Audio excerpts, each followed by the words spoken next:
Okay, so the next video I want to do, um, what I want to do is show a couple of little texturing tricks and also Mari's AO, the Ambient Occlusion.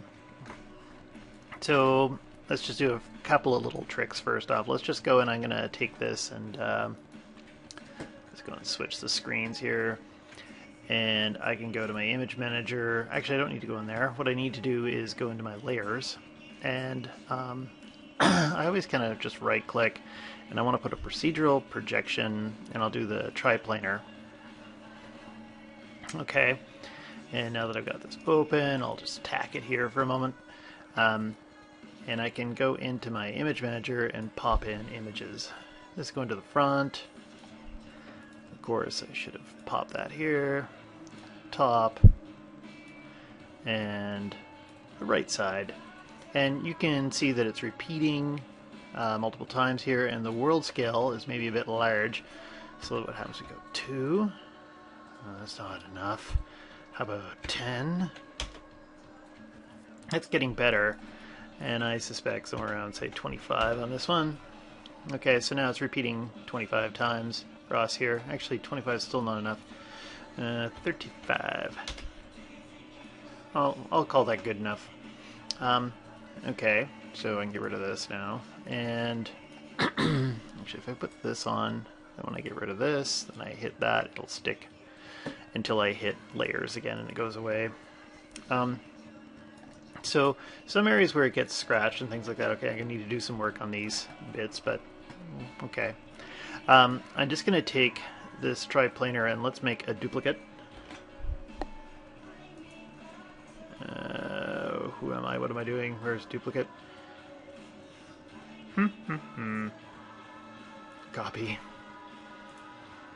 Paste. Okay. And yeah, I could have done Control C, Control V. And then I'm going to take this one and I'm going to put it into a group.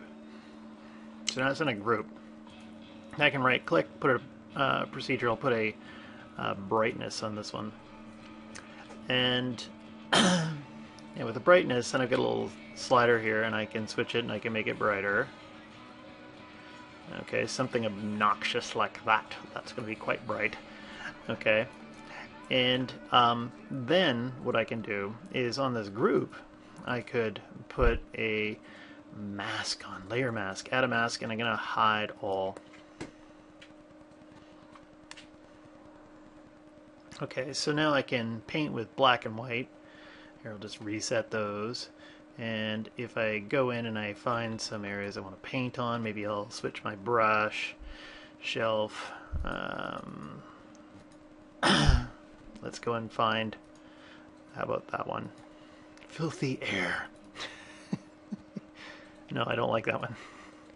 That's good. Okay, I'm just going to make this smaller. Oh. But Control Z, and I got to hold down. Oh. Just hold a second. Why do I have this tool on? So if I hold down R, there we go.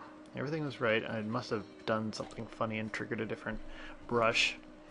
And I can come in here and I can start to paint and highlight these things. If I hit X, I can reverse it, and so I can start to hide things.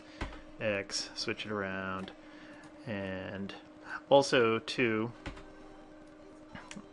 I can probably go in here and change the opacity down a bit as I'm doing this, so it isn't quite so strong. X, and yeah, and then I can build it up a little bit. Okay, and also hide it. And also I can put on symmetry. So if I'm down here and I'm using Mari 4.2, I can project along X so I can get my symmetry in. And I'd probably do symmetry for as long as I can and then break it and go make sure it isn't totally symmetrical so it looks a bit better. Anyway, you can see the symmetry is kicking in. Okay. And X, I gotta do some of this. And I'll switch brushes. That's just actually kind of a crappy brush. I like Octoskin. It's another one of my favorite. Oh yes, like that. Rub the Octoskin all over my body. Yes. There, I can hide it. And don't forget, you can also hook this up as your bump map as well. Here, I'm just going to hit B and bake that down. But one more little trick is the ambient occlusion. Let's see, under objects, there's subdivides. You can smooth it while you're here in Mari, but there's also ambient occlusion. So there's a couple places where you can find ambient occlusion. When you hit ambient occlusion here, nothing really happens. Oh, wait. And la la la. Ah, there. Something kind of happened, but yeah, it's okay. What I can do is go over here, and if I right click, and for an adjustment layer, I put in, or is it procedural geometry ambient occlusion.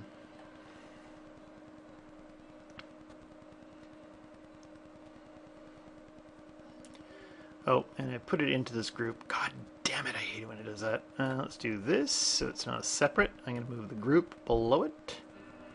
There, so now I got an ambient occlusion on top.